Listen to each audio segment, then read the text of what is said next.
Sam, can you give us an overview of this current build to date?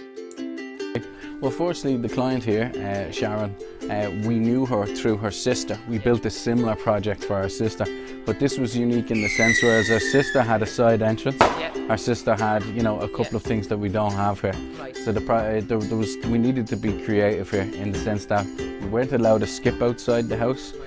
We had, if you can see all the retention walls across here, if you can see the retaining walls that we have here, there was 120 tons of soil needed to come out through this house in wheelbarrows, and you weren't allowed to have a skip. You weren't allowed a roll-on, roll-off skip because basically when they get lifted it would have ruined the cob block. So we had to build a compound outside and we dumped all the soil in it, and our guy came along with the grab lorry and took it away. So they're like little simple solutions like that. As far as the design, sometimes, you know, you're led down the design road to also solve construction or structural problems.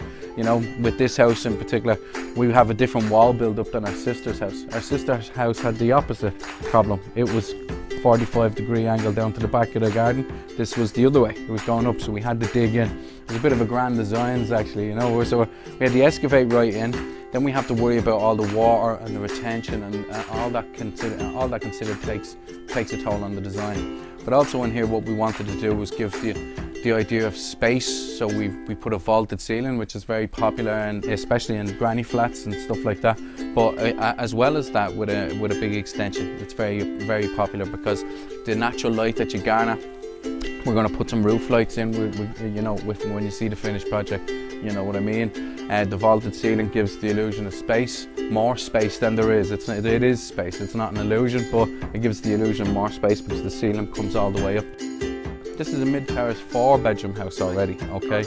Now the top bedroom is a converted attic, which is technically an office or a storage room. But there's 3 large bedrooms, it's 3-storey, and as you said, mid-terrace, so no side entrance. This is a 40 square metre planning exempt extension. So you don't actually have to have planning permission for this. For this build, you do not have to have planning permission. You have to stay within a couple of rules, obviously. So the couple of rules are you need to be within 40 square metres. That's the internal measurement of the build, which some people don't realise. Some people assume that it's the external measure of the build. And then of course, you have to keep your build below 4 metres in height. And so that's very simple rules to adhere to, and retain a garden of 25 square metres or more. So the finish of this, we're going to be taking out this wall here. There's going to be a girder in here. Our kitchen is going to start over on that wall. The kitchen is now currently at the front of the house. We're going to bring that forward. The front of the house will then become a day room or a playroom for the children. We're going to take a section off that and put a doorway through to the hall, giving her a lovely utility. So none of the utilities are you know, clothes, all this sort of stuff. It's all behind doors, which is handy. And then of course our kitchen will be nice, clean, chic. Clean lines, high gloss, handless. We're tying between high gloss white and high gloss grey, but we'll soon see what happens there. And then of course this is just going to be an expansive living space. So it's going to be TVs and kind of just a lounge area for the family, for the whole family to enjoy.